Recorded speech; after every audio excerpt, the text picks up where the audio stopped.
Well then, people, how are we all doing?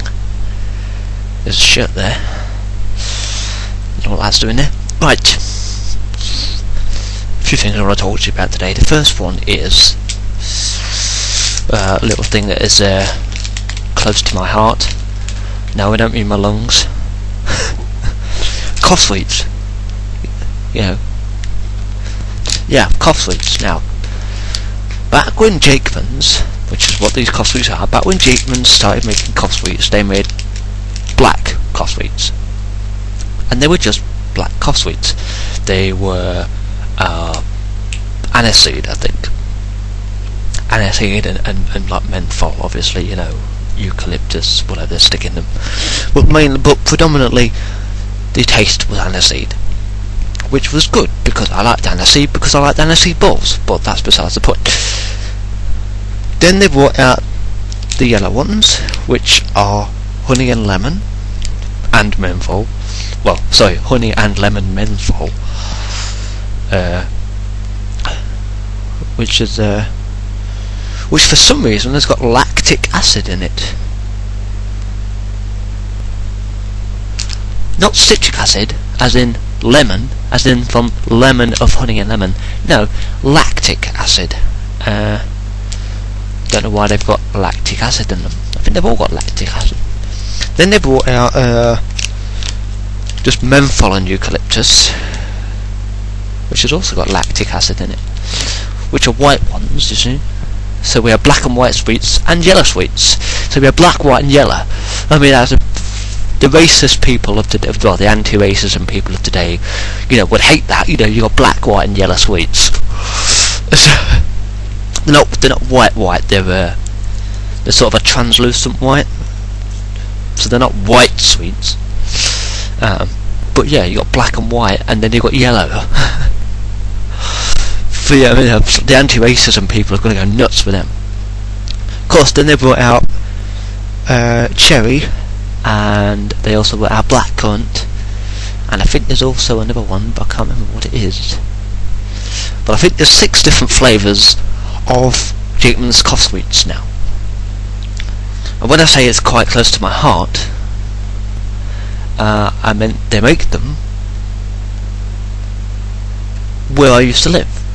You know, everyone who has known me since I joined YouTube 4 years ago in 2009, God,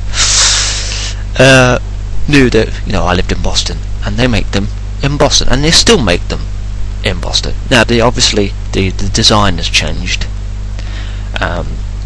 You haven't got that typical oval design with the rim ridge. You've got the slightly different oval design.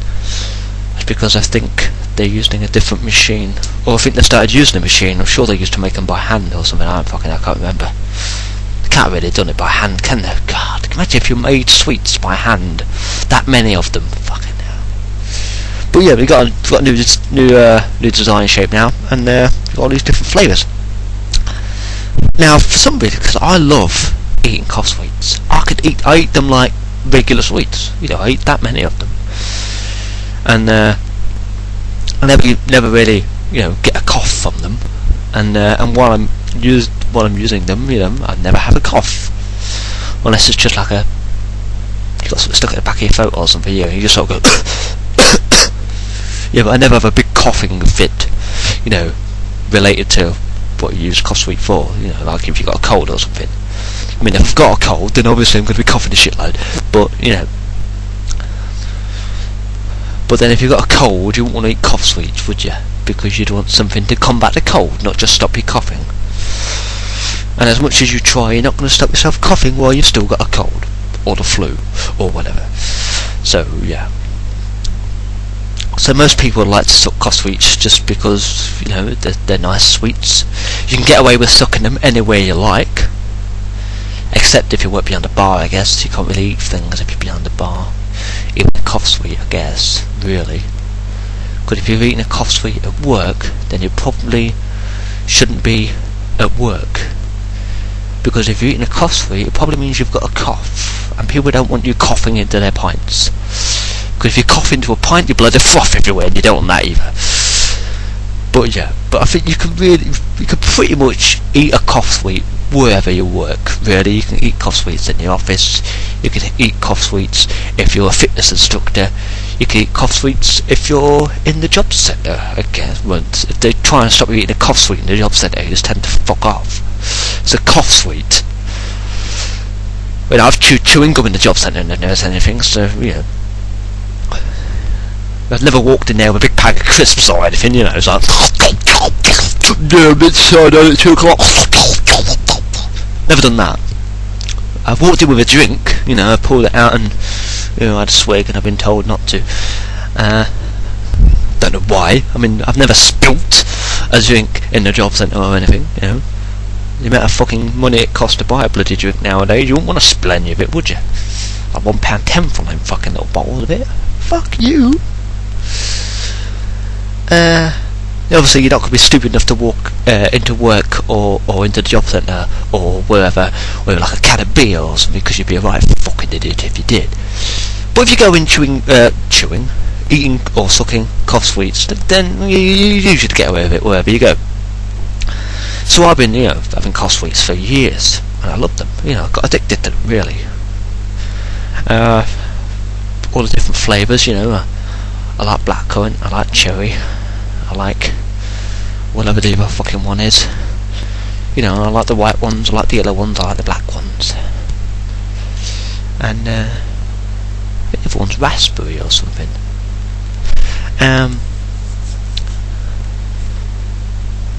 But because I eat them, well, I say eat, not really the right word, is it? But because I eat them so much, I thought, you know, are they damaging me in any way? Because, like, if you eat too many lockets, or too many holes, or if you eat holes, there's something wrong with you, because you could eat in a corridor. No. You eat too many lockets, or too many holes, or too many sewers, you get diarrhea or something, you know, it makes your guts go a bit funny. So I sent an email to the Jakeman's Cough Sweet Company in Boston, you know, and I explained that, you know, I like cough sweets and I use them a lot, you know, and I said, are they harmful in any way? And I mentioned, you know, because if you eat too many lockets or holes or sewers, it gives you a bit of diarrhea and your guts go a bit funny. And the email I got back, you know, the guy was very polite about it. I don't know whether he was the manager or, you know, just a public relations guy or whatever. He emailed me back and he said, that's a perfectly valid question, you know, because I felt like I like dick for asking that question. I mean, I'd think I'd know by now if they were harmful, wouldn't I? The amount of fucking I eat. He said, that's a perfectly valid question.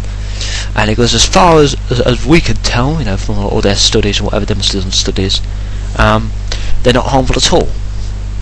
They do, however, contain quite a bit of sugar, because they're sweets. Duh. So eating too many of them would not be advisable, especially if you're on like a strict, you know, diet of only having so much sugar, or you're diabetic. If you've got sugar diabetes or you're hyperglycemic, eat the bloody fuckers if you like. But that's just me adding that in the end. If it's, you know, they're not harmful at all, but they do contain a lot of sugar, so, you know, it'd be advisable not to eat too many of them. But as far as any medical issues, they will not cause any. And I thanked him for his help, and I suggested some new flavours, because, you know, you could always use some new flavours, can't you? I suggested some weird flavours, you know, like mango flavoured cough sweet, passion fruit flavoured cough sweet, kiwi flavoured cough sweets. You've got lemon. How about lime? Orange cough sweets. Cinnamon cough sweets.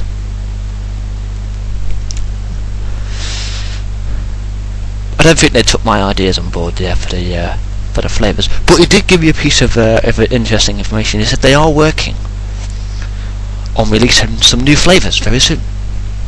So yeah, so you heard it from me first, folks. There's going to be some new flavours of cough sweets, Jakeman's cough sweets. Wonder what they'll be. Wonder if they actually use any of my ideas. Wonder if they're already working on my ideas and just didn't want to tell me, you know. when they actually sat there in a big circle and said, let's have some kiwi cough sweets. Who do they get to test these things? Yeah. So yes, we want you to test this. They've got a tester, probably. You know, it's like, we want you to test this new flavour of cough sweet. What flavour is it? It's kiwi. Kiwi, okay, yeah.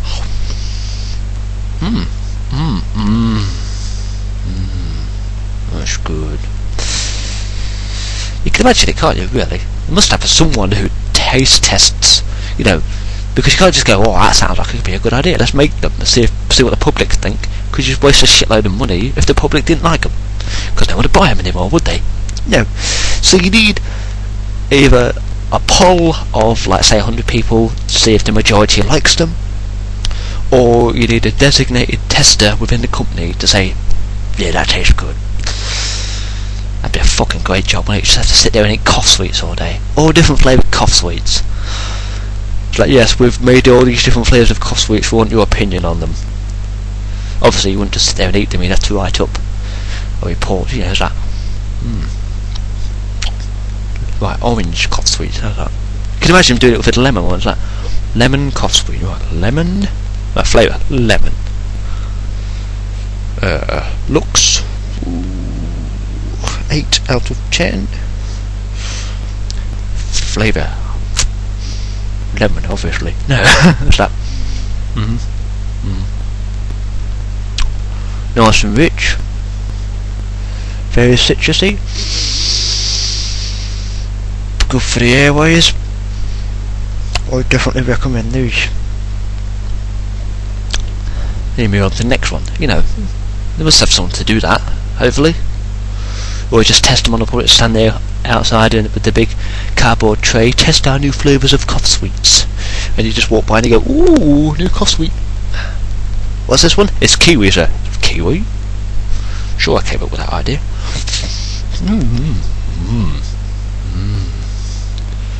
Kiwi. What's your name, miss? My name is Rebecca, sir. Your name is Rebecca, sir? No, my name is Rebecca, sir.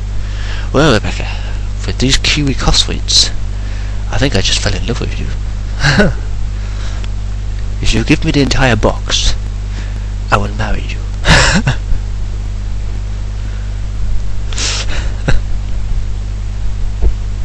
Sounds crazy, but that's the sort of thing I would say, actually, you know.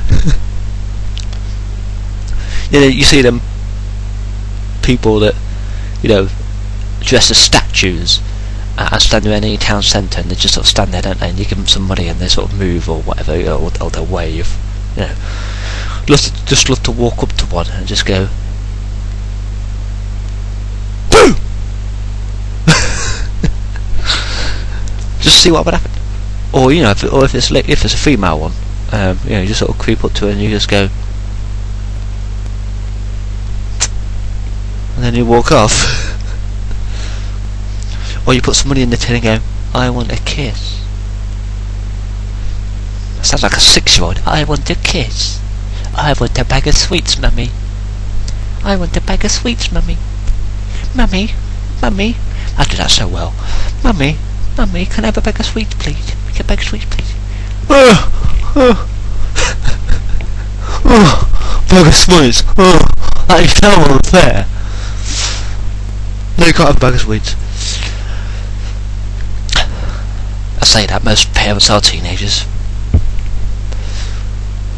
Mummy, can I have a bag of sweets now? No, you can't have a bag of sweets.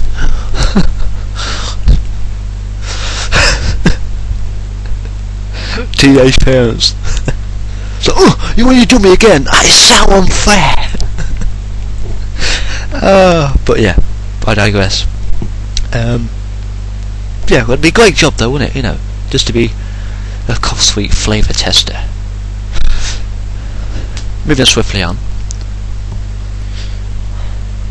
to crisps. Talk about food today for some reason. Crisps. Now I love to buy, and I used to love buying as well, Seabrook,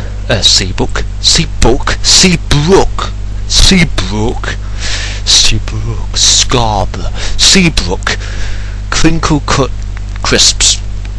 price it out when you're pissed. It's fucking hard enough when you're sober. Yeah, Seabrook Crinkle Cut Crisps. Did I say that right? And don't forget to subscribe. Did I say that right? Hi Harry. Hi Harry!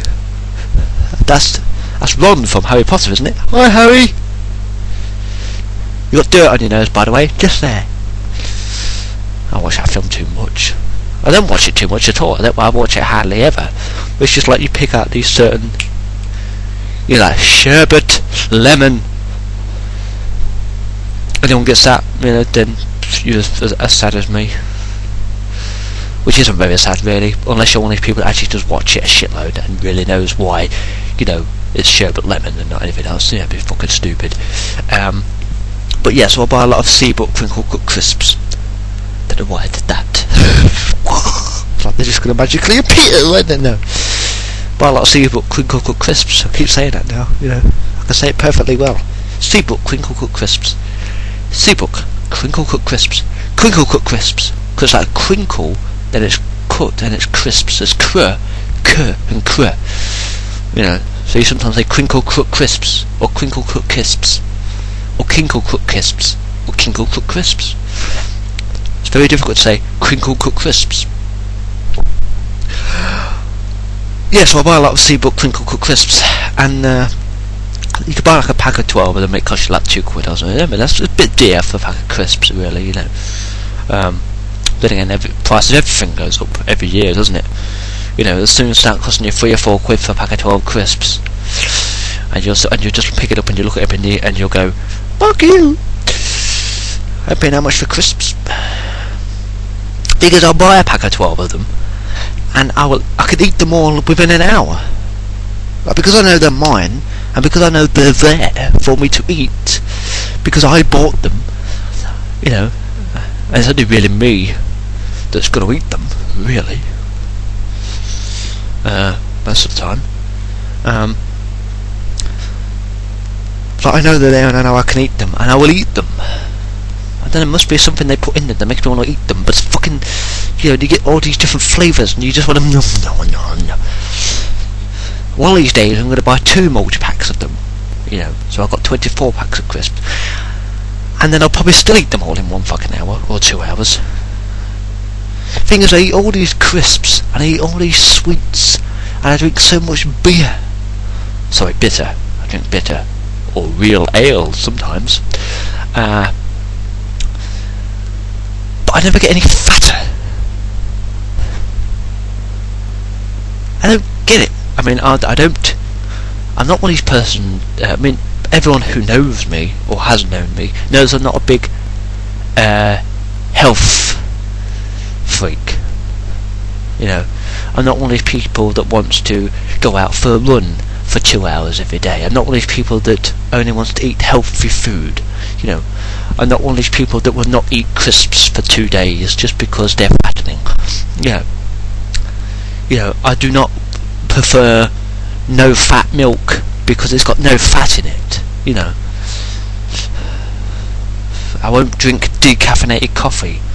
You know, I won't drink alcohol-free beer. We'll get to that later. So I'm not one of these like, oh, I need to be healthy people, you know. Because I'm not. Never have been. So I eat lots of crisps, I eat cakes whenever I feel like it. I buy and eat far too many fucking sausage rolls. You know, you go to your local bakery, you get some sausage rolls, don't you? Or you buy some from the supermarket and you cook them yourself in a microwave or whatever, you know. I eat far too many sausage rolls. I eat too many sweets, I eat too many cakes, I eat too many crisps. You know, I drink too much beer.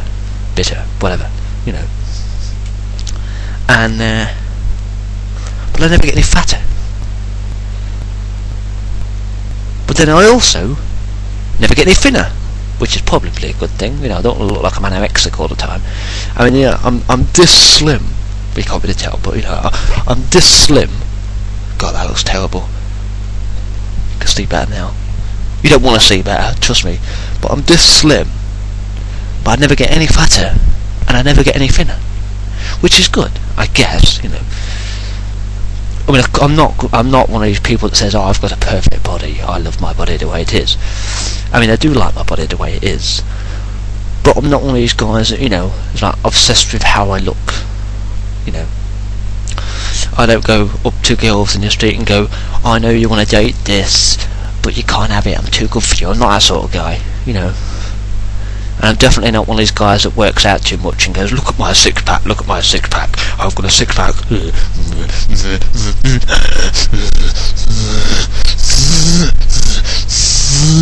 at my muscles. I'm not that kind of guy. Yeah, I love that impression. I sound like a gorilla. Yeah. I'm not one of them sort of guys. I mean, over the years I've been told that I look fuck, that knackered me out doing all that. See, I'm not a healthy person. So over the years, you know, I'm always been told that, you know, that I'm a quite sexy guy. I've been called cute. I've been called fit. Not fit as in but you know, physically fit, you know, like I'm not out of breath just talking, you know. I don't get a light head if I'm just standing up. I don't need to sit down if I take one step. It's like, oh god, and then I fall over. No, I'm not like that. But yeah, I'm apparently, you know, but like fit as in, you know, as in you look. You know what I mean? Not physical. You know what I mean? I can't trying to explain it is bloody difficult, but you know what I mean, really. Hopefully, unless there's something wrong with you. You know the difference between fit and fit. Otherwise, there's something wrong with you if you don't know the difference between fit and fit. And fit. There's also fit as in you're fit to work, as in you are not ill. But that's not what I mean. It's like you've got, you know what I mean. I ain't gonna fucking try and explain it. It's bloody difficult. I can't even explain it to myself. The mind explaining it. Like, people try and explain it to me, and I'm like, I mean, I'm not a thick shit of anything by far. Anyone who knows me knows I'm not thick. And I think that's become my new catchphrase of the week. Anyone who knows me. I've said it like 6 times in this video, but anyone who knows me knows I do this sometimes.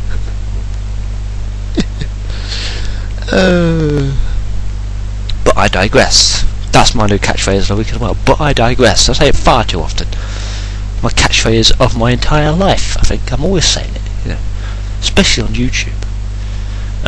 Mainly on the videos that don't get uploaded to YouTube, you know, where I start waffling on about bollocks. Wait, that's what I'm doing. But I'm uploading this one, so yeah.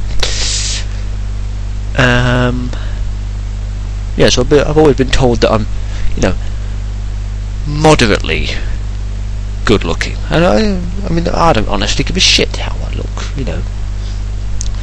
And it might sound like I'm saying this in an arsey way, but I don't give a shit how you think I look either, really. I mean, I go out and I dress the way I want. I look the way I mostly look the way I want. I look other ways sometimes. Mostly look that way. You know, perfectly forwards. I tell far too many bad jokes. But anyone who knows me knows that. Oh god. But yeah, but you know, I dress the way I want to dress. I mean, I am the way I am. I'm never going to change for anybody. I mean, if you like me as I am, and then you should always like me as I am. That's what I don't get about relationships sometimes. They go, oh, it's not the man I married, or it's not the man I fell in love with, or she's not the woman I fell in love with. And you say to them, well, has she changed, or has he changed? And they go, no.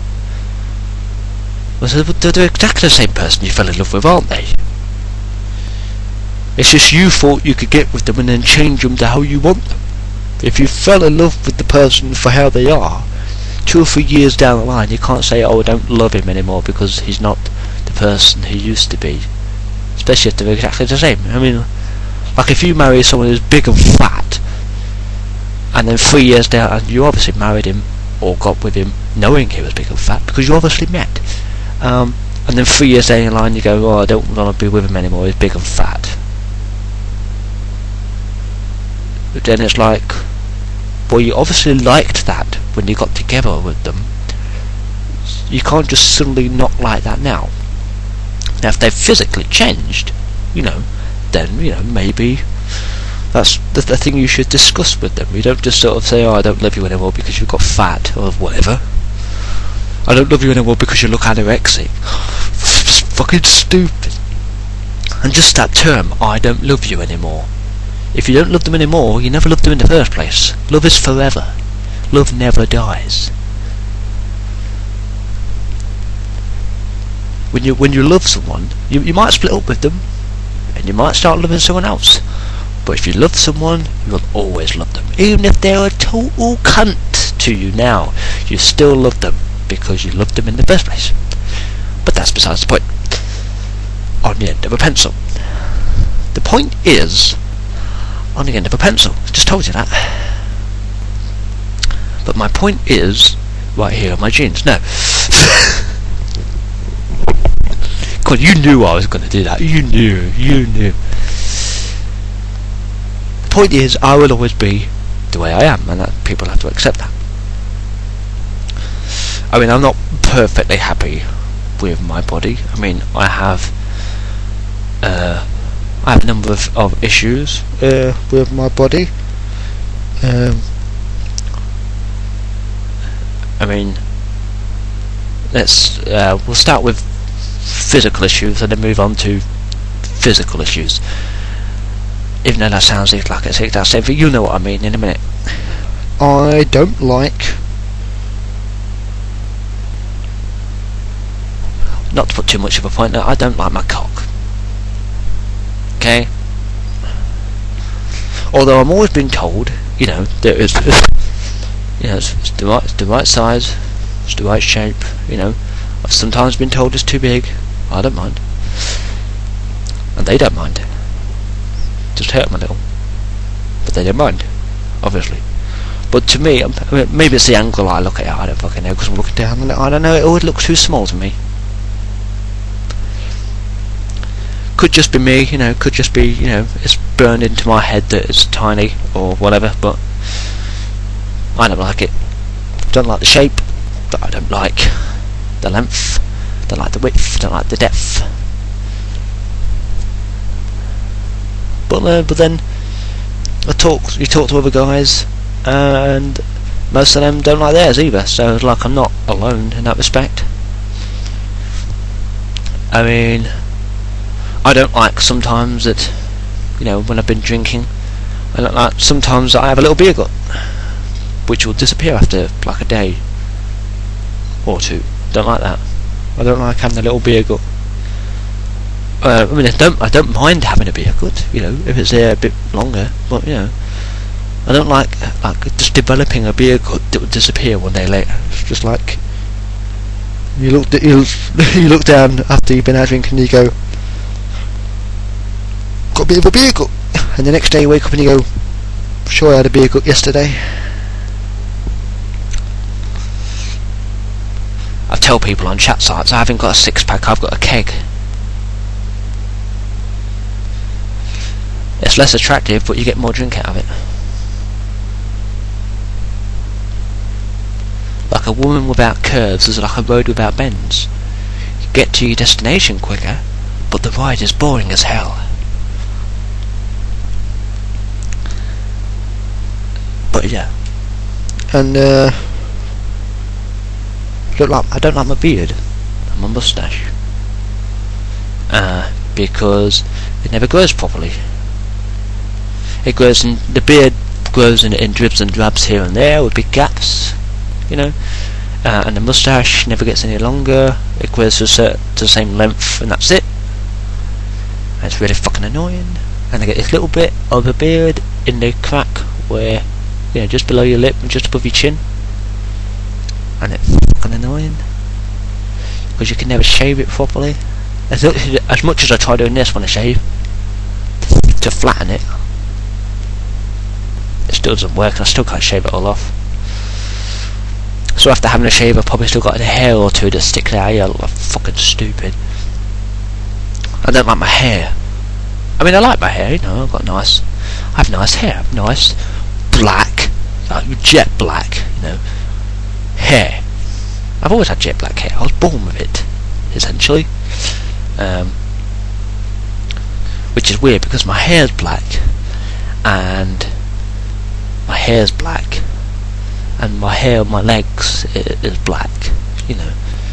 And when it grows enough so you can see, my beard and moustache hair is black, but my eyebrows are sort of dark brown for some reason. Don't know why. But yes, I like my hair for what it is, but it grows weirdly. And when it gets to about 4 inches long, you know, it starts to curl around my ears, and I just don't like it. And I've got this weird shaped ridge at the back of my head, which looks like I've been hit with a blunt object. But it doesn't look like it feels like I've been hit with a blunt object. Maybe I banged my head too many times.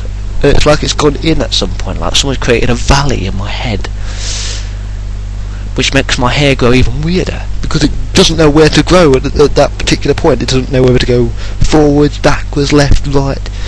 So it sort of grows in this weird sort of way, and I don't like it.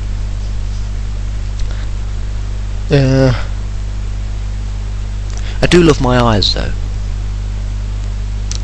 although I get a bit worried about them sometimes, because I don't know if you can tell or not if I get closer to the screen. No, you can't fucking tell at all, can you? They're meant to be brown, but sometimes they look green, and they're starting to go a bit yellow. And if your eyes are starting to go a bit yellow, it's a sign that you've got some kind of problem with either your kidney or your liver, one or the other. So a bit worried about that. But then I think my eyes have always had that slight yellow tint around the edge. Apparently it's one of the most attractive parts of my face. Apparently it's the most attractive part of my face. It probably is, because the rest of it looks fucking horrible. I shouldn't say that really, but you know, it's just my opinion.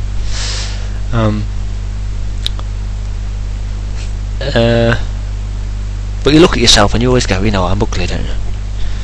Everyone does it. I do it, you do it. You over there, you do it.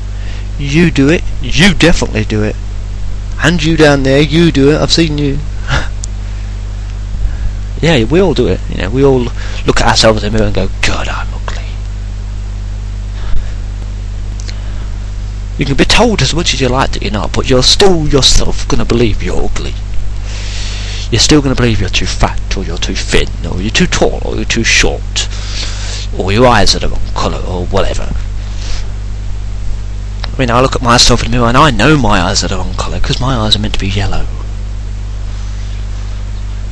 And I know I look wrong anyway, because I'm stood here with my hands on my hips. Don't know why I was doing that. I was trying to do this. So I was just like...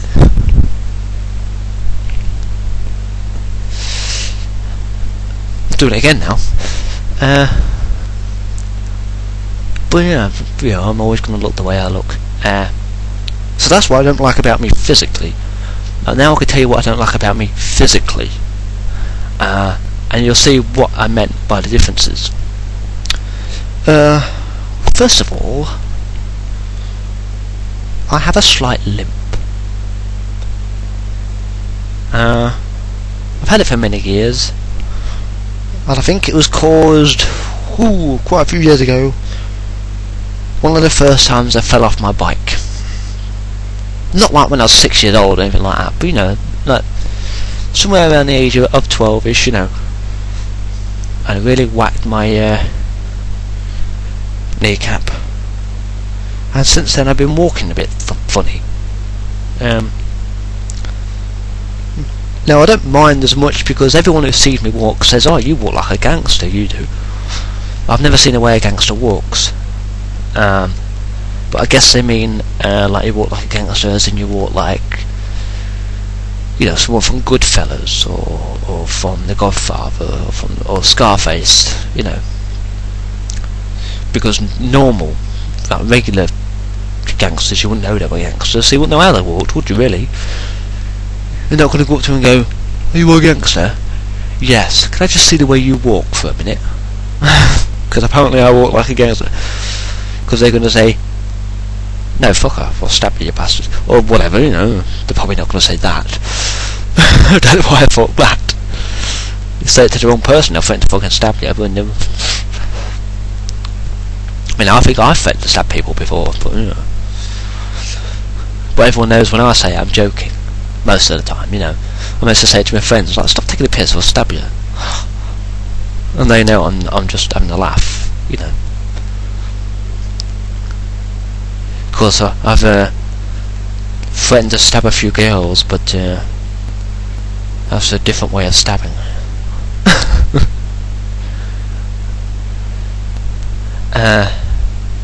Yeah, so yes, I've got this limp. Apparently, I walk like a gangster, and I've seen videos of me walking, and yeah, I do sort of have this weird sort of like gangstery.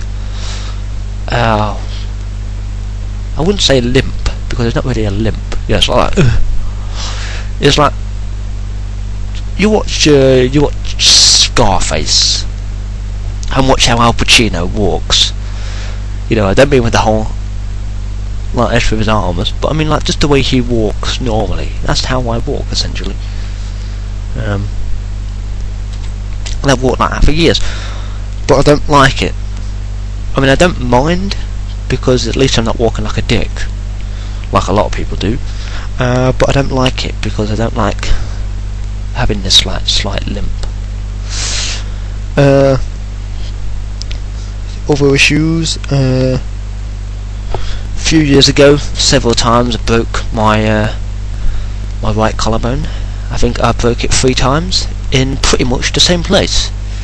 Not exactly the same place. So I've got 2, maybe 3 small breaks in the same bone, or in the 2 bones, or however many fucking bones you have in your shoulder. It's mainly the collarbone. So I don't know whether that's 1 bone or 2 or what. But of course, you know, with 3 breaks it gives me a bit of jip sometimes, you know. Sometimes if I put my arm up for any reason and put it down, it makes a horrible crunch noise. Or I can wake up in the morning and it just doesn't feel right. You know, when you're moving it goes and you go, "Ooh, you bastard." So I don't like that, you know. So it's a mild annoyance, really. It doesn't stop me, you know, being very active with it. You know, it doesn't stop me riding my bike, doesn't stop me waving to people.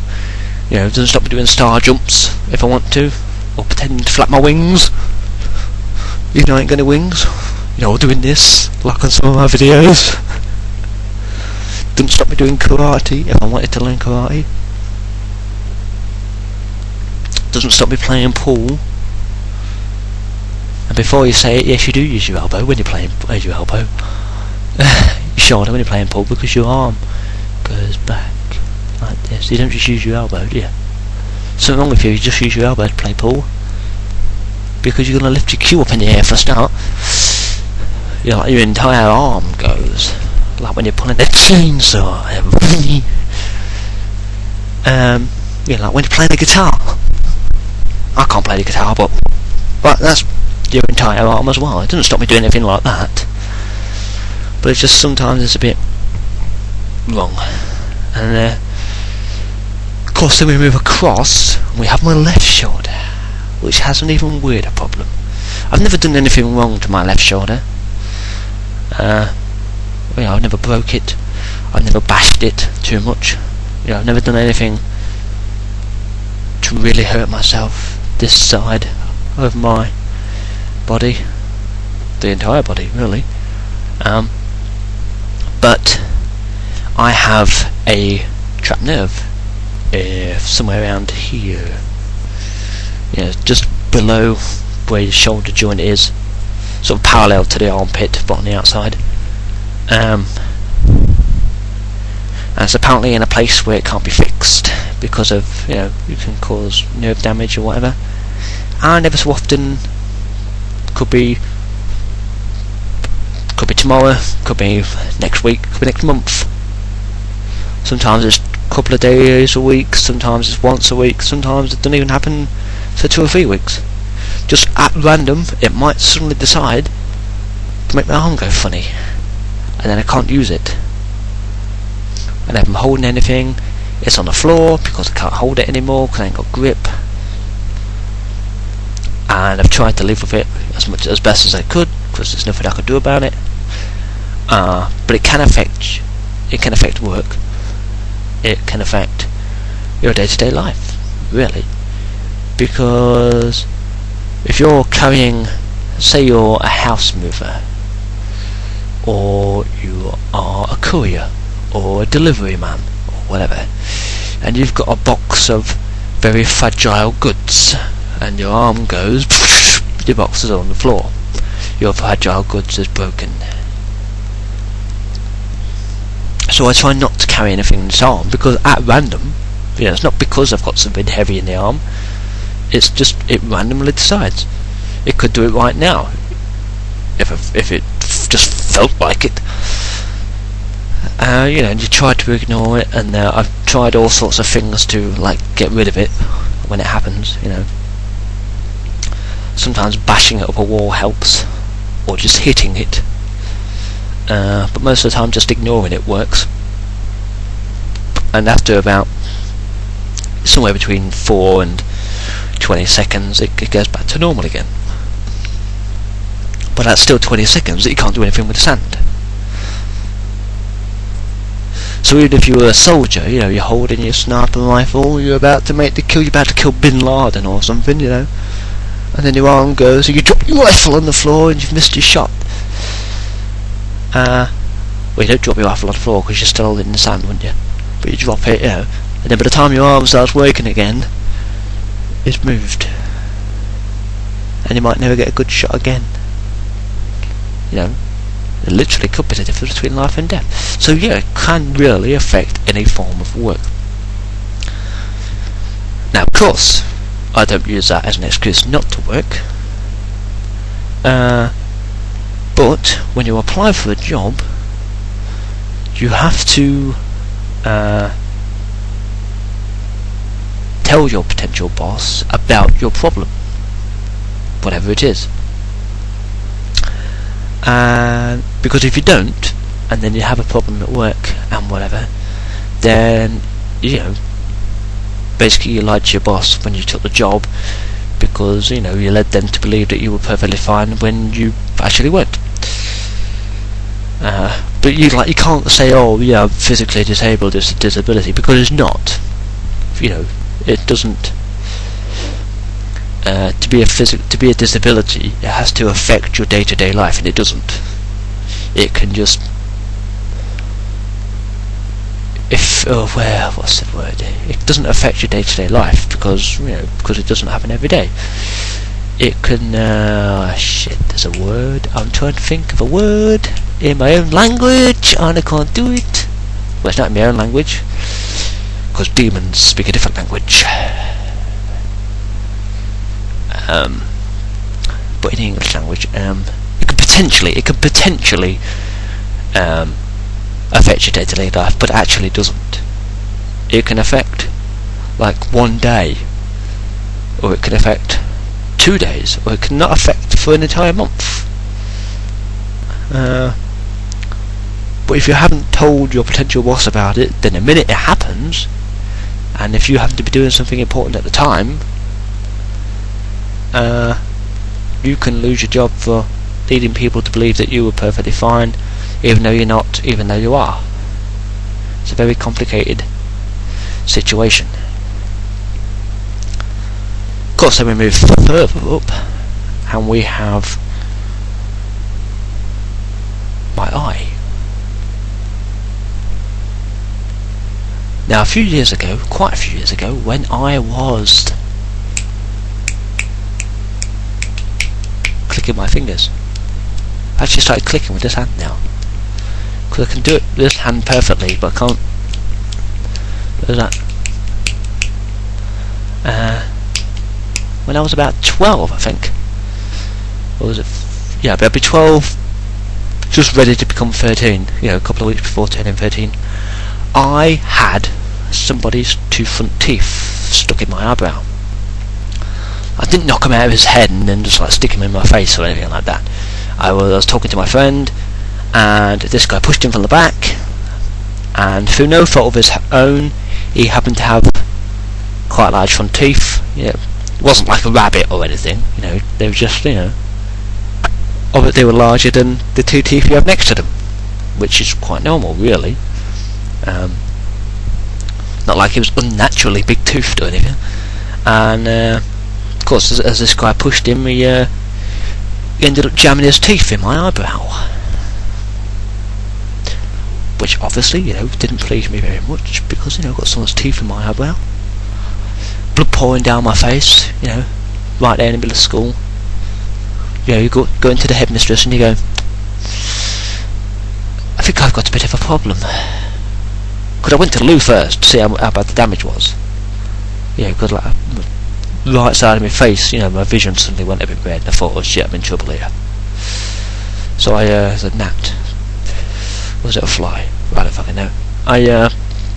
So I went into the bathroom and I was like, oh dear. Just like a brief second, like, oh fuck. I was like, got to the headmistress, I think I've got a bit of a problem here, miss. I was like, oh yeah, what problem is that then? I was like, I got this problem.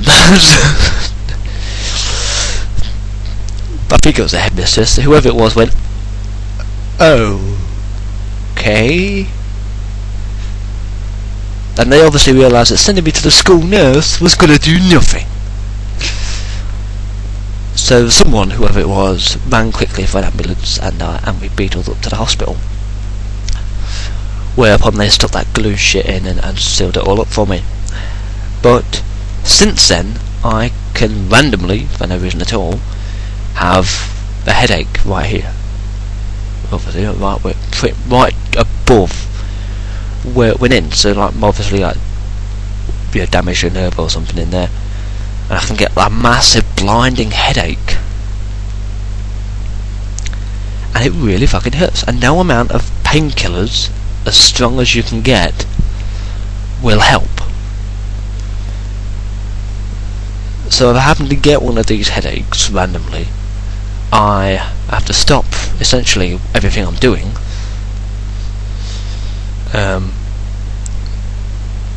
and just sort of like close my eyes for a few seconds, and then just sort of like rub it until it goes away, or until the pain, you know, isn't as bad.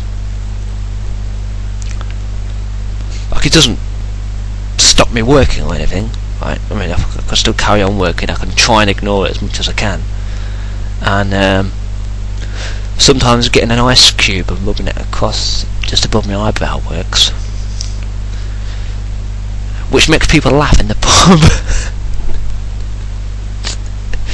Going to the pub once, and got a big headache, right there where it is, and I asked the barman for some ice, one single piece of ice. So he came over with a piece of ice, and he dropped it in my beer, like you do. He thought it was a bit weird because I wanted ice in my beer, and then I fished it out of the beer, sucked the beer off it, and I started rubbing it on my eyebrow like this, and he wondered what the fuck I was doing. So I explained it, like you do, and he went, oh right, I see. Yeah, because like no amount of painkillers will do anything. Like, it's just like, and I can't just sit there and ignore it, because eventually I'm gonna have to go. It really fucking hurts. So with that and this, God, pisses me off. Yeah, so that's what I meant by physically and physically. Yeah, there's physical things I don't like about me, and physical things I don't like about me. But I do like my eyes. Everyone likes my eyes. Don't know why. I don't think everyone likes my eyes for the same reason I like my eyes, but I like my eyes. I mean, I like eyes in the first place. If someone says to me, you know, which would you prefer, big tits or a big arse, I would say neither. I just prefer to have nice eyes. And they all look at me a bit funny. And they go, oh, you won't want my sister then, with the 34 double Ds and the ass like a black woman. And I'll go, well, what colour's her eyes? They're green. Oh, green. We've got a picture. Not of her tits or her ass, just of her face. You know, so, oh, nice eyes. Don't know why, I like eyes, you know. It's because when you're standing face to face with someone, it's the thing you mostly look at. Something wrong with you if you stood there face to face with someone and you're trying to look at their arse all the time, because you'd have to lean around them for a start, and you look a bit weird. And if you're one of these people that's talking to someone and you're just staring at their tits all the time, then there's something wrong with you and you need some mental help, because their faces are weird, mate. Now, if they're a lot shorter than you, you can look down, you can look into the face and see their tits as much as you like, and you can probably see part of their arse. Then that's perfect. But you know, eyes are the thing you should be looking at when you're talking to someone. And over the years, very, very quickly over the years, I developed a likeness for people's eyes. I've always liked people's eyes, especially blue or green, or that sort of like greyish colour that's just it's blue, but it's more greyish blue. So you can look at them and you can go, your eyes are grey. And you look really closely and you go, oh no, they're just ever so slightly blue. Of course, I love yellow eyes. Not that you see many people with yellow eyes nowadays. There's something wrong with you if you had yellow eyes, unless you were a demon, like me. I love that word as well, demon. And I love to see it when it's actually spelled with the A. And people try to tell me, that's not how you spell it, don't spell demon with an A, don't spell demon with an A. I'm like, I think I know how to spell what I am. And do you know how to spell what you are? No? No? I'll spell it for you. C-U-N... Oh, you get it, do you? Fuck off then. Telling me how to spell demon. Fucking hell. Like vampires, actually spelled with a Y, not an I. Vampire. And they were called vampires because it was thought by many that you could kill them with fire. You know, fire being pyro, vampire.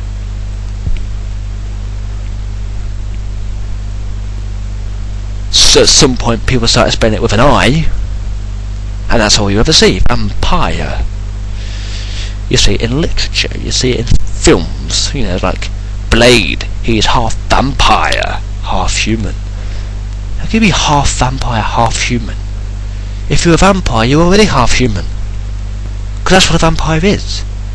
You can't be half vampire, half human. What, you like sucking people's blood, but you also like to sit down and have a nice piece of steak? Or you like to have a nice piece of steak with a glass of human blood? Half vampire, half you fucking stupid. Like half vampire, half werewolf. Something wrong with your parents, mate. Yeah, how could you be half werewolf? Like the top half of your body goes all hairy and but the bottom half stays perfectly fine. Like a mermaid, she's half woman, half fish. I expected it to be a fish on the bottom and a woman on the top. No, that's a stupid way around. Red Dwarf, Red Dwarf. Don't make Red Dwarf jokes. But yeah. So I digress. I can't remember what I was talking about. I was talking about how people look. No. Yeah, I was. Wasn't I? I can't remember now. Yeah, I was talking about how people look, and I got the subject of how I look. Yeah, so we all seem to think that we look terrible, but everyone else thinks we look great. And some people will actually decide not to date you because of how you look. Yeah, I've been told by a couple of people that they're not going to date me because I'm not one of these big buff guys with the six pack. Well, I'm sorry, but person's a person. It's what's on the inside that counts. Normally my cock inside you. I've never said that to anyone. Thank God. I say that too often as well. I say thank God. I don't even believe in God. I say things like, oh Jesus. I don't even believe him. Jesus existed, but he wasn't the Son of God. It's been proven that a man called Jesus existed, and that he was, you know, a person and did a few things. But it's not been proven that he was the Son of God and he performed miracles and that sort of thing. But let's not get into that. You know, like, you get people who say, I'm not going to date you because, like, yeah, you're too fat, or you're too thin, or your tits are too big, or your tits are too small, or you're I mean, you could be really petty about it. I'm not going to date you because you've got blue eyes. You know, I'm not going to date you because you're ginger. There's nothing wrong with being ginger. I can honestly, I've never dated anyone who's ginger, but it's not because I don't like people who are ginger. I've just never met one that I found attractive. I don't mean I've never met one that I found attractive because I'm not attracted to ginger people. I mean, I've never met a ginger girl that I get along with well enough to think, well, I'll date them. Because to me, it's whether you get on well with the person or not. But if you can't have a laugh and a joke with someone, then you're not going to be very good in a relationship with them, are you? Now, obviously, looks matter to a degree, because you look at the person and you go, can I physically see myself kissing this person or shagging this person? And you imagine it, and if it feels like it's a good thing, then you know you go for it. If it doesn't, then that's probably your loss. You can't reject people based on how they look. I've never rejected anyone based on how they look. I mean, this is only my opinion, but to me, all the girlfriends that I've had, and all the girls that I've had, in the other sense of the word, have all been attractive to me. I've always thought, they were quite good looking. Whether other people would agree is up to them. Whether they agree themselves is up to them. If I say to a girl, you're beautiful, and she says, no, I'm not, then that's your opinion and this is mine. And honestly, would you rather be with a guy that says, no, you're fucking ugly, but I shag you anyway? Or would you like to be with a guy that says, you might think you're ugly, but I think you're beautiful?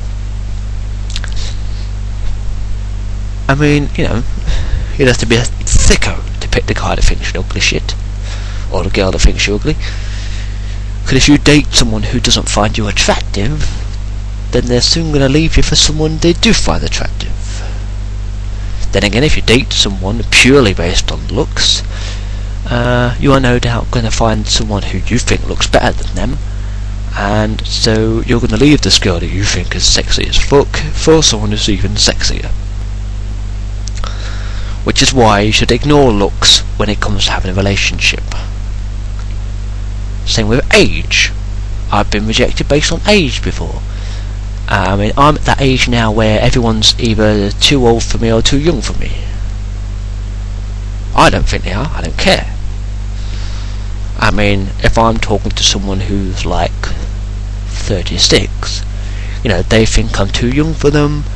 They think I'm probably a little bit immature, and well, they'd like to have a bit immature. But then again, everyone is. I know some fucking people who are like 60 odd that are immature. They're not 60 odd, but you know what I mean. I mean, my mum's a bit immature. Sometimes. We're all immature. We never really fully grow up properly, do we? We can't resist the chance to be a bit childish at times, you know, playing practical jokes on people, that sort of thing. But you get older people who think that I'm too young for them, you know, maybe I'm a bit immature, they think maybe I'm one of these guys that wants to sleep around a lot, but they're looking to settle down, so I wouldn't be a good candidate. And then you've got the other side, you know, you get girls who are like 16 to 18, possibly 19, and they're like, no, you're too old, you're going to be looking to settle down, or whatever, you know, it might look a bit weird me dating you because you're 25. But if you do date someone that's a hell of a lot younger, like if I did have a girlfriend that was 16, I wouldn't care. If I had a girlfriend that was 36, I wouldn't care. I mean, to me, age is just a number, which is what I'm always saying to people on like dating websites. You've got a dating website and they go, oh, I'm only looking for someone that's in a certain age range, you know, and that sort of thing. And I'm saying to them, look, you're obviously desperate enough to be going on to a dating site looking for love because you've exhausted all other options. So you've resorted to going on a dating website. So you can't physically afford to put restrictions on what type of person you want to date. And if you're sat there thinking, I'm so undateable, you know, nobody wants me, blah blah blah blah, everyone thinks I'm too fat and too ugly, and I probably am, so nobody wants me, you wouldn't say, well, I'm only going to look for someone who's within my age range then, are you? No, because obviously people who are within your age range are probably all the people that have rejected you and said you were fat and ugly. Just saying. I mean, from my experience, I've always found it's better to date people who are older or younger than me. And I think throughout most of my dating life, if you can call it that, you know, since leaving school at 16, I've mostly dated people that were either older or younger than me. I think I only ever dated someone that was my age, and that was when I was 17. I drank some very good beer. That I purchased with a fake ID. No. Well, yeah, so I've always aimed higher or lower than my age. Especially since, because when I was about 18, 19, most of the girls my age that I'd met or spoken to were incredibly slutty or just wanted to fuck you about. But I didn't mean they wanted to fuck you here, there and everywhere. I mean they just want to mess about, basically. You know, one minute they're really interested in you, the next minute they're not, the next minute they're trying to set you up with their mate, then they say, no, I really fancied you. Their mate's sending you a message saying, you know, she really fancies you, blah blah blah blah blah, and you just go, well, fuck off then. If she fancies me, then she knows where I am.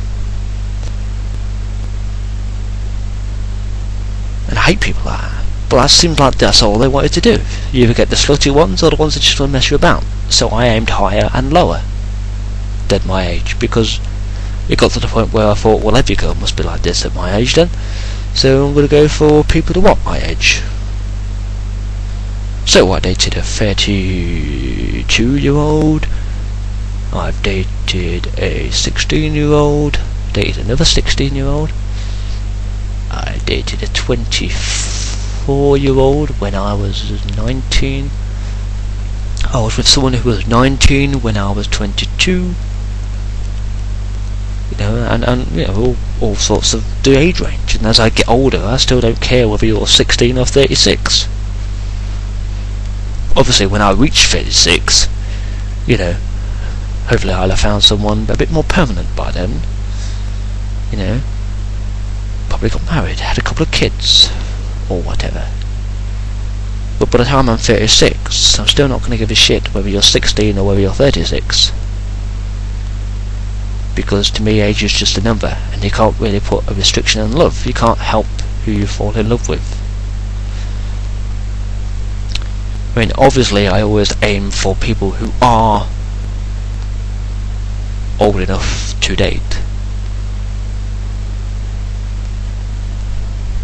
Mostly, you know.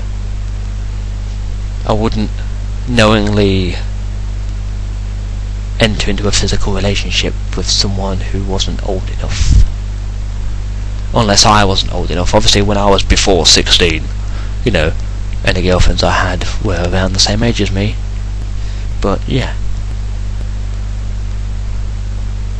But, you know, people reject each other for all sorts of stupid reasons. I'm gonna say it, so yeah, I mean, I've been rejected because I didn't wear jeans. Yeah, a girl who said she really liked me, said she didn't want to date me because I don't wear jeans. Well, I do now, but that's besides the point.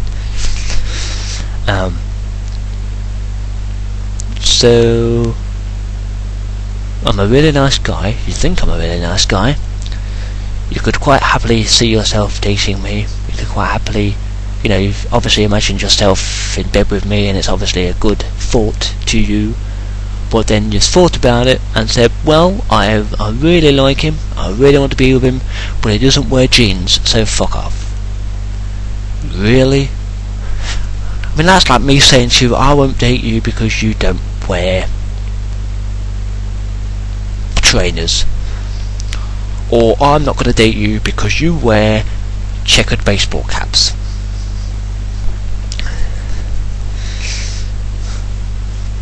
I mean, honestly, and I don't mind saying it, I wouldn't care if you had glasses and braces, as long as you were a nice person and thought I was a nice person. In fact, I know a couple of girls who have braces, and a couple of girls who have had braces, who, you know, I look at them and I go, that's, you know, braces look good on you. It's weird to say it, you know, but like you look at them and you go,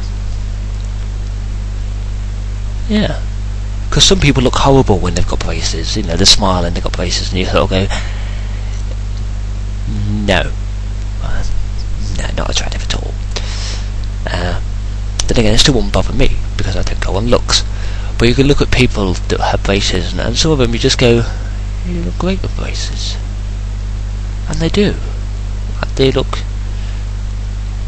they're slightly more, I don't know why, they're slightly more attractive because they have braces. Don't know why. I mean, we're all attracted to different things, aren't we? But I wouldn't, like, I mean, I don't give a shit if you're black, white, pink, yellow, purple, orange, you know, whether you're 6 foot, 2 foot, you know, 5 foot, 4 foot, you know, whether you've got big tits, little tits, a big arse, a little arse, you're fat, you're thin, you're somewhere in the middle, you've got blue eyes, you've got green eyes, you've got purple eyes, you've got orange eyes, you've got black hair, you've got green hair, you've got orange hair, you've got ginger hair, you've got blonde hair. I don't fucking care. Physical attractiveness isn't what you should be looking for when you're thinking about a relationship, because everyone eventually is going to turn into this saggy, wrinkly old person like your grandparents did, and like your parents will, like your children will, which if you're lucky you will get to see, but you won't, because if you live long enough to see your children get wrinkly, then you're having a really, really, really, really good life. But yeah, the point is, looks are only looks are temporary, basically. Obviously age matters to a point. You know, I'm not saying age doesn't matter at all, you know. I mean, if you're one of these like 16, 17-year-old girls that likes to date 40-odd-year-old blokes, and some do, I mean, I've known some that do, not mentioning any names, obviously by the time you hit 26, they're going to be 50.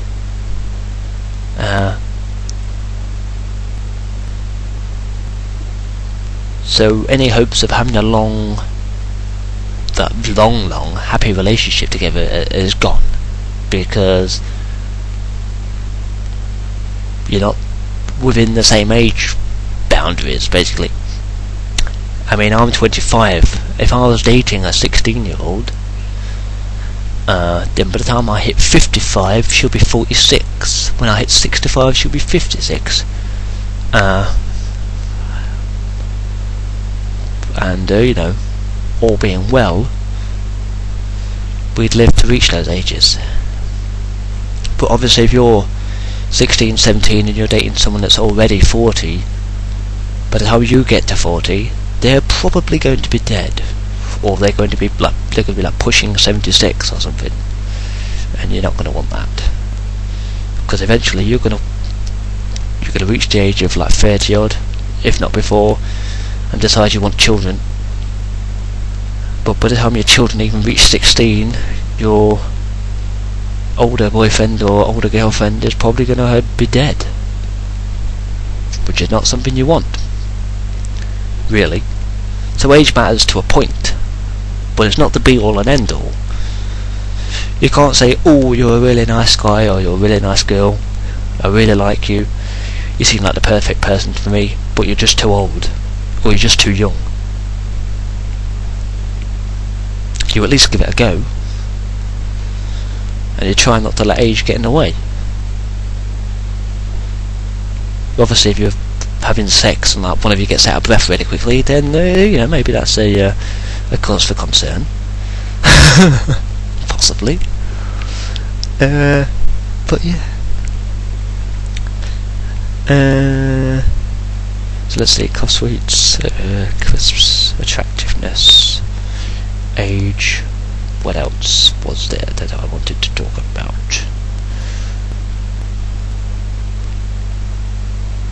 Yeah, leaning nicely back to sweets. Something I forgot, it's just suddenly popped into my head for some reason. I mentioned suggesting cinnamon as a cough sweet flavour. There used to be a sweet that I used to buy, and I used to love them. They were cinnamon flavoured, and they were small little round things, and they were quite aptly named Fireballs. Around about the size of an aniseed ball, but cinnamon flavoured, not aniseed, basically. And they were great, they taste lovely, you know, cinnamon sweets, yeah, Fireballs. You could buy the alcohol drink now, Fireball, which is essentially the same except it's alcoholic. But imagine that as a sweet without the alcohol, and that's what this was. Then for some reason, I suddenly wasn't able to buy them anymore. The shop I used to buy them from stopped selling them, every other shop stopped selling them, and now I can't find a pack of Fireballs to save my life. I love that saying, I can't do this to save my life. I can't ride a bike to save my life. Really? You mean if your life depended on it you wouldn't be able to ride away? I think you would, mate. Or you'd at least fucking try. But that's besides the point. Like, I can't find a pack of Fireballs. I love Fireballs, but I can't find a pack of them. And I'm wondering, not that it's going to help me much at all, really. It's just going to give me, you know, a piece of information. Can you, in your town or city or village, buy Fireballs? Do you have to get them from a specific sweet shop? Does it have to be a dedicated sweet shop that only sells sweets? Does it have to be an olden style sweet shop that only sells old sweets, even though they're not old sweets, you know? But as long as I know you can actually still buy them, you know, I'm happy with that.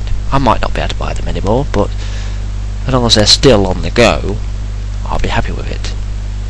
Because then if I ever go to any of these places where you say you can buy them, I will buy some. I mean, I used to love aniseed balls, and I can still buy them. So why can you still buy aniseed balls, but I can't still buy Fireballs? They're just as good as each other. They're just as tasty as each other. They just have a different flavour. cost around about the same amount of money, I think. I just don't understand why you can still buy one and not still buy the other ones. It's really annoying.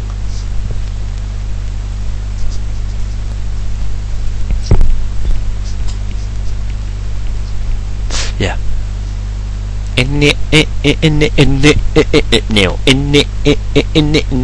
Gangnam Style.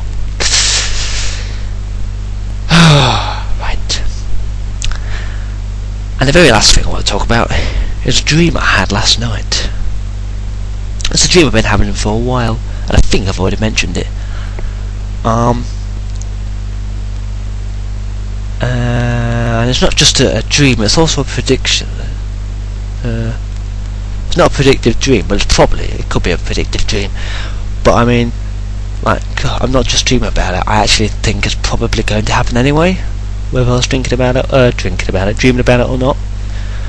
And that is a war, which would essentially be World War III.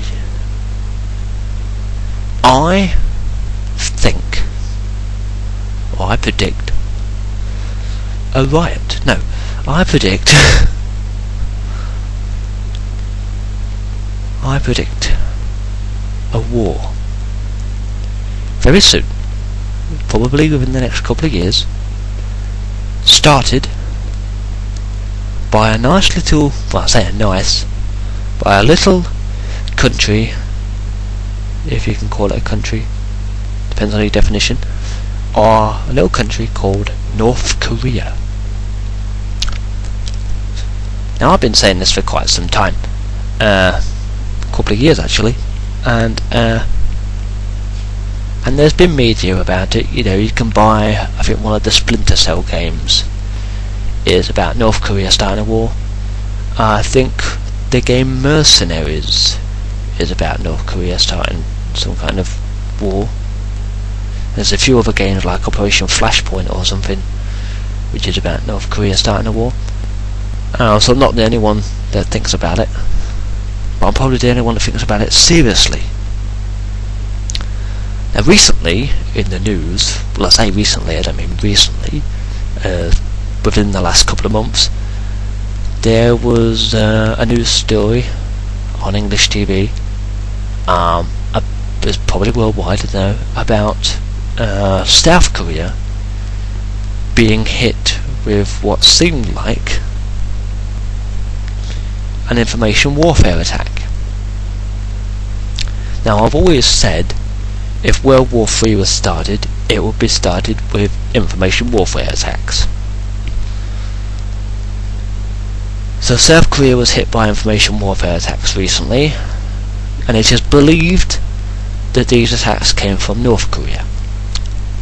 And further to this, a few weeks later, there's a little place somewhere on the border of North and South Korea where North and South Koreans work together in perfect harmony, as they call it, and the North Koreans have all pulled out of this place now. So are the North Koreans gearing up for an invasion?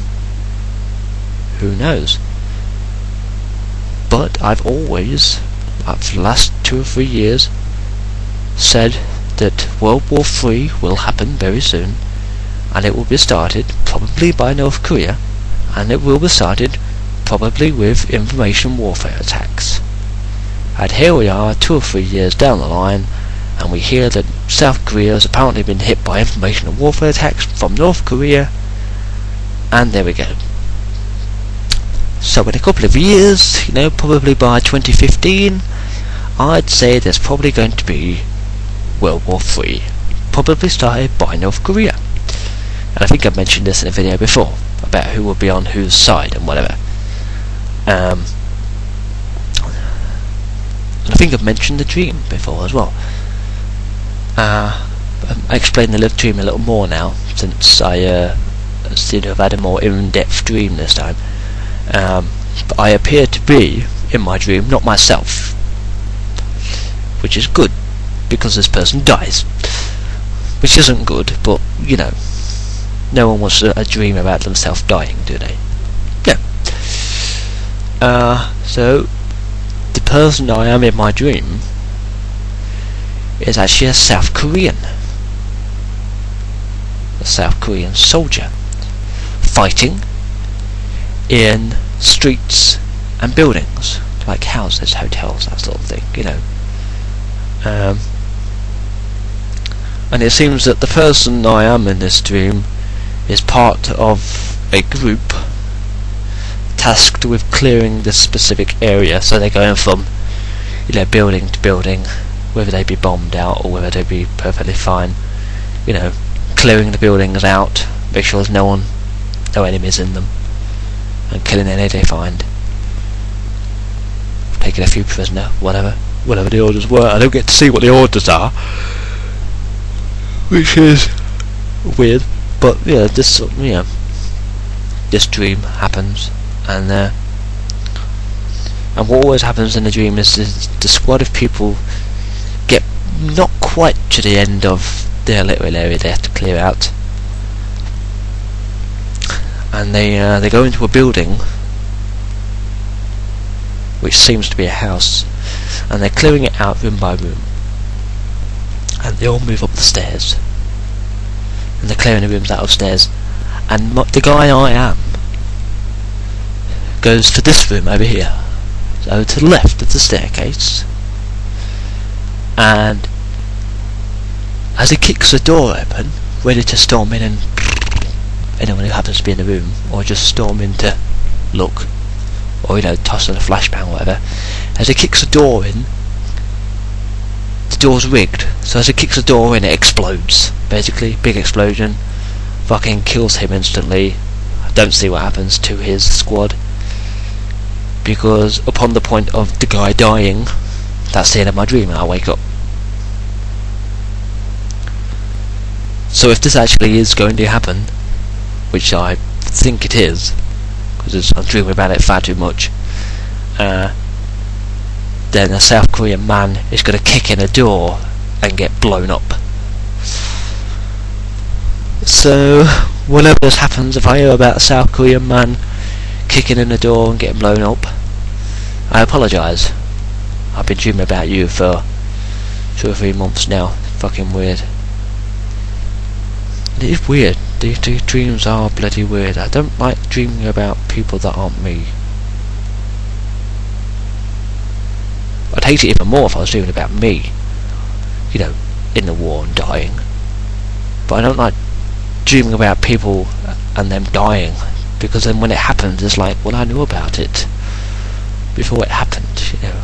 And it's like, why couldn't I prevent it? It's like, I don't know one South Korean from another South Korean, really, do I? I don't even get to see who I am. I see the rest of my squad here and there, you know, but I don't get to see who I am specifically. But whoever this guy is a very good soldier, and it is obviously a tragic loss when he dies. But yeah, so I predict a war started by North Korea, and but yes, that's basically all the things I wanted to talk about today. It's a weird thing of standing to talk about: cough sweets, other sweets, crisps, not being attracted to people because of looks or age or whatever, and South Koreans dying in a war. It's very weird bunch of things to stick together in one video. But yeah, so if you're one of the people that actually sat and watched this video all the way to the end, sat and watched the video all the way to the end, then good on you. Give you one piece of information though, not that it matters, but while recording this video, my cup of coffee got cold, but I'll be drinking it in a minute anyway. However, yeah, I've got a chair here.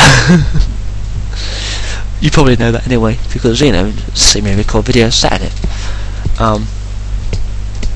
Another piece of information, I received some text messages while I was recording that video. Got 4 of them, which I will look at in a minute. Drink this cup of coffee. Oh, one last thing. I recently had to fix my bike. Yeah. A few years ago, when I bought my bike, I crashed it. Basically. I went to go up a curb, I went up at the wrong angle, and instead of popping up onto the curb, I sort of like grinded up it. And there's one of them plastic traffic bollard things with a little arrow that points like this. People in England, you know what I mean. People in America, you might know what I mean. People worldwide, you probably don't know what I mean.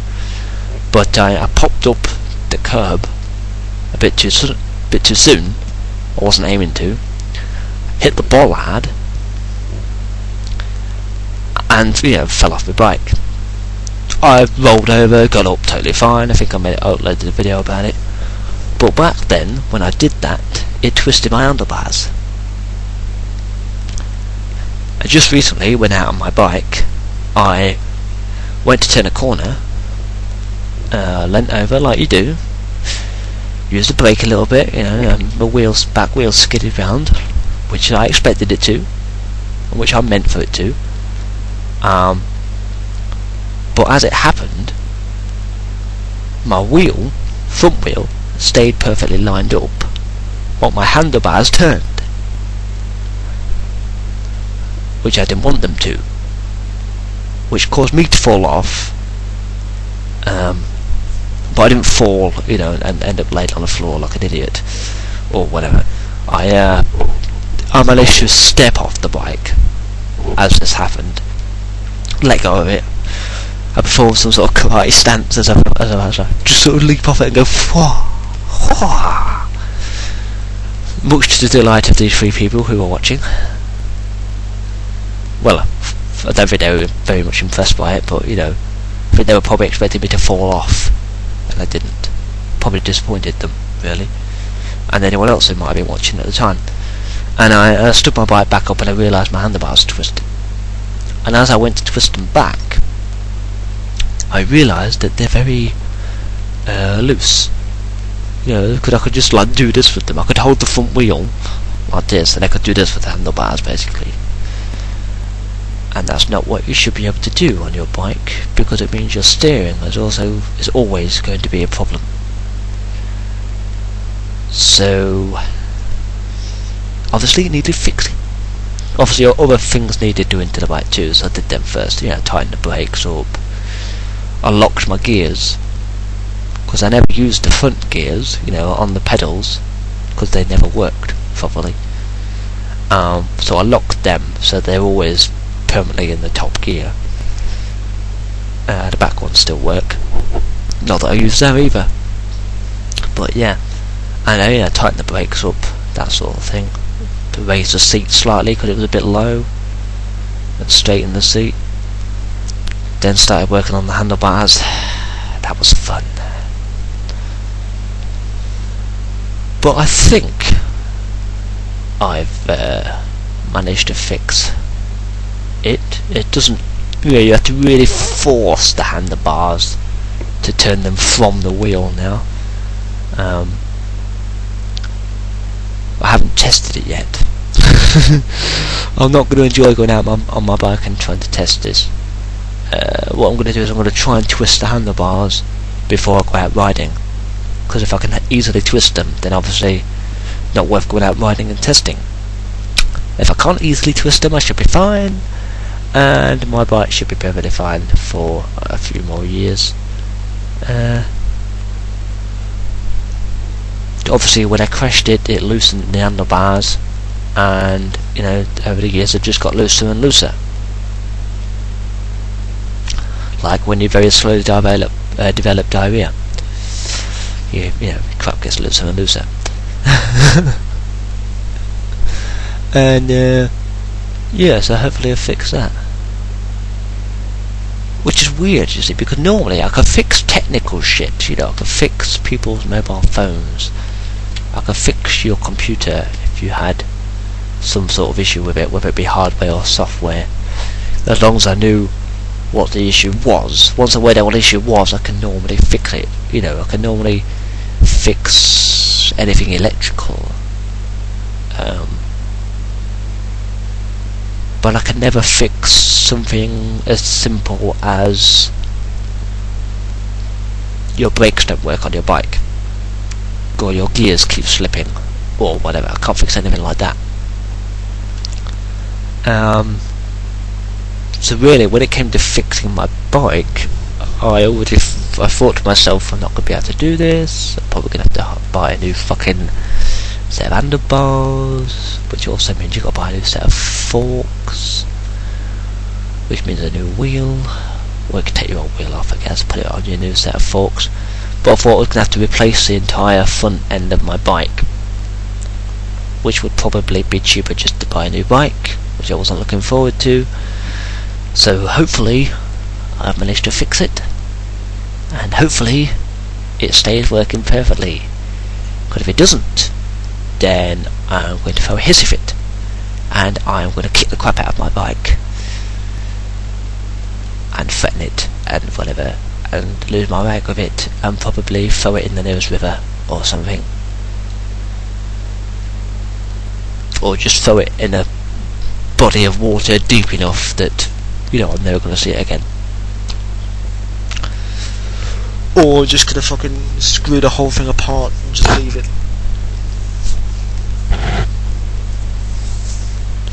And then use the parts for any new bikes I buy. But hopefully it doesn't come to that, because I don't want to be without a bike. I would like to actually have a bike in case I need to go somewhere quickly. But obviously if you need to go somewhere quickly, you can get a taxi, couldn't you, really? But like, if you need to go somewhere quickly but it's not too far away, you could just hop on your bike and off you go. Or, you know, if you want to go down to the shop and you can't be asked to walk, you just take your bike out and off you go. But yeah, I would like to actually have a bike so that I can just use it whenever I need to, or whenever I want to. And I do like to go out cycling sometimes, you know. Like I said, I'm not a very health conscious person, but I will go out and have a bike ride every now and then. I mean, why not?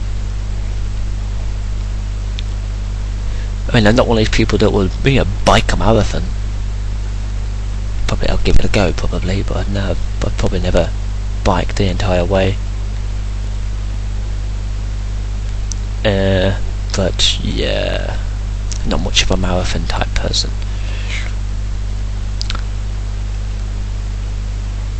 I'm not much of a long distance walker, runner or rider. If I'm going to go long distance, I will either use a taxi, a bus or a train. Or a plane if it's that long a distance. So I'll never do long distance cycling, because to me the two terms are a contradiction: long distance and cycling. In my vocabulary, the two do not go together, and the two probably never will. But yeah, I do like to go out on my bike sometimes, so it's nice to actually be able to ride your bike without fear of falling off it. When talking about riding bikes, why is it that some people decide in their infinite wisdom that the best thing for them to do is to learn to ride their bike no-handed? Now don't get me wrong, I ride my bike, and I sometimes ride my bike one-handed, which is unusual because I normally hold on to my bike with the left hand, which is good because that's where the back brake is, but I'm right-handed, so I should be holding it with the right hand really. But yeah, but then I'll be pulling the front brake and I'm going over the fucking handlebars. Don't want to go doing things like that. Fucking nearly shit myself the other day when I stopped at the traffic lights. You know, riding along, stopped at some traffic lights, and I pulled the back brake and slowed myself down a shitload, and just for no reason at all I pulled the front brake, and I did like a rolling endo for a few minutes, and I was like, no. But yeah.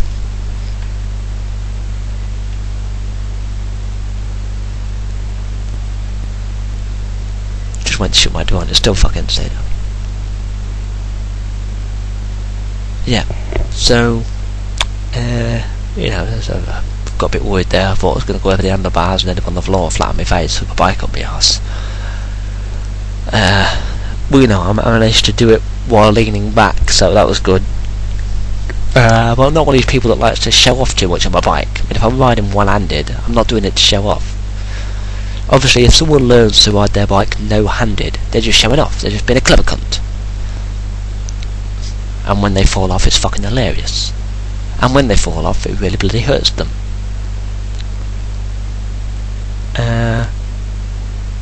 But then you get people that will learn to ride their bike backwards.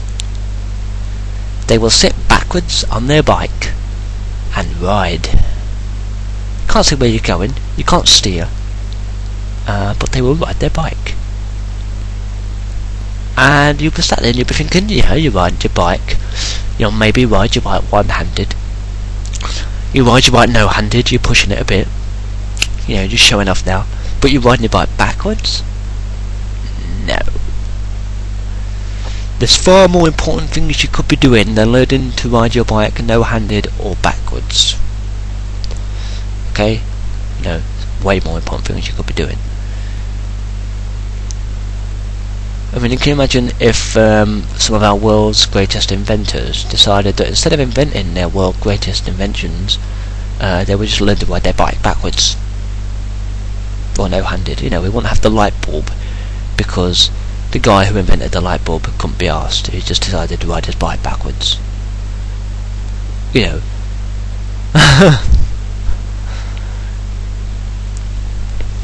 Yeah, we don't get electricity because the guy who invented electricity decided, no, I'm not going to invent electricity. What I'm going to do is I'm just going to learn to ride my bike no-handed. No, you're not going to, are you? No. There's more important things you could be doing than learning to ride your bike no-handed or backwards, okay? Far more important things you could be doing than doing that. So what's the fucking point? I mean, yes, I ride my bike one-handed sometimes. I didn't learn to do it, I just did it one day and thought, you know, I'm still relatively safe. And so I carried on doing it. You know, I didn't physically decide to sit and learn to ride my hand, ride my bike, ride my hand. You can ride your hand if you like. It'd be fucking painful though. I didn't sit there and decide to learn to ride my bike one-handed. I just did it one day and that was it, and carried on. And I still do it sometimes now. But if you're one of these people that likes to sit there and learn to ride your bike no-handed, you know, getting the balance perfect and all this crap, and you get them riding no-handed and they can turn corners, it's like you've got too much free time on your hands if you are learning to ride your bike no-handed and can now turn corners. And you've got far too much free time on your hands if you're learning to ride your bike backwards.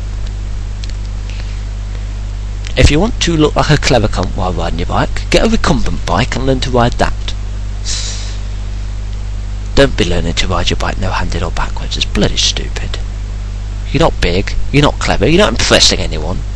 If I see you riding no-handed, you're not impressing me, you're not impressing anyone else.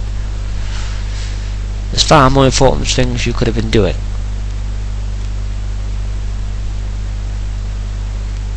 Really. So yeah, so don't do it. You know, you might think you're clever, you might impress your best mate or whatever, but you're not going to impress anyone else. And if you're doing that just to impress people, well then there's other things you can do to impress people, really. You know, like being a better person for a start will impress people more than being able to ride your bike no-handed. I mean, I know someone who can ride a BMX, and while riding relatively fast, because you can't really go that fast on a BMX because it only has one gear, and you have to pedal like mad to get anywhere. That's why I don't like BMXs. But he can ride pretty fast, then stick his feet on the back stump pegs, lift his front wheel up and just spin the handlebars round all the time, so his front wheel spins round.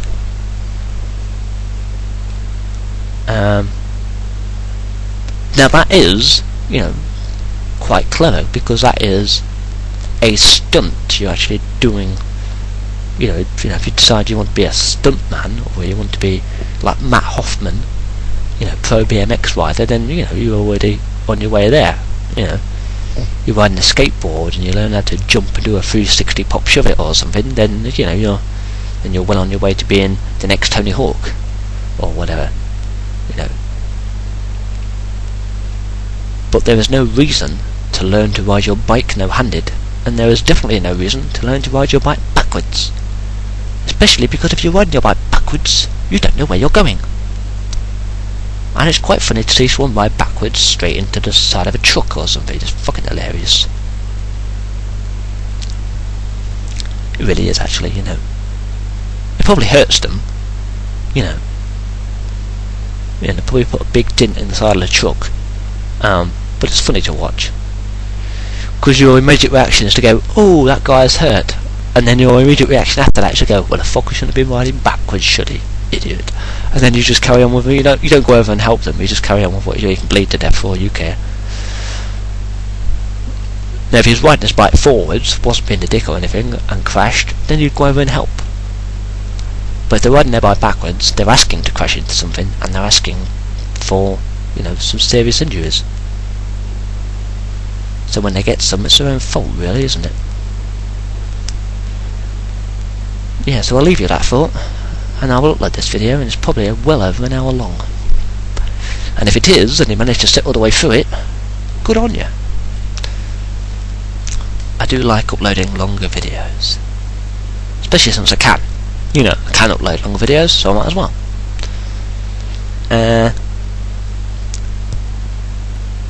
Got to say a big thank you to Black Metal Ghost, and to Lancer D1984, and again to Tatsutoshi, for the clips of them I used in my recent Total Eclipse Innuendos video. And I think I might blend the second one with the first one, which could be fun, because the first one's about as long as the second one. I just repeated everything twice and put a weird little video in the middle, I think. But the second one's pretty much as long as the first one, so I could just edit the two together and make one big video, probably. I'll probably call it Total Eclipse Double Entendres. And yeah, I might do that, might not. Depends on what people think, really. I mean, if the videos are going to get more views and more comments and whatever separately, and people are going to like them separately more than if I stuck them together, then obviously I'll leave them as they are.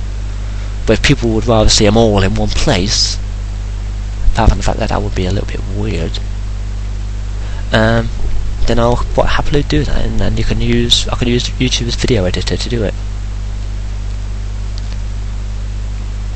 And I think they both were just a slideshow of pictures as well, so it's not really like I'm trying to edit a video to do it.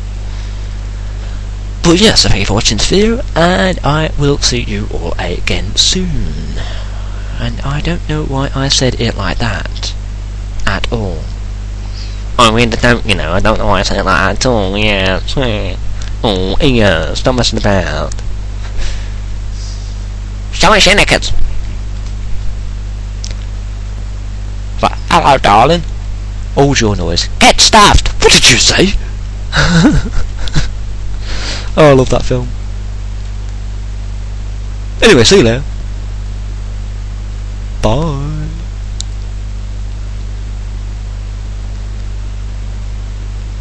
When it actually stops the video.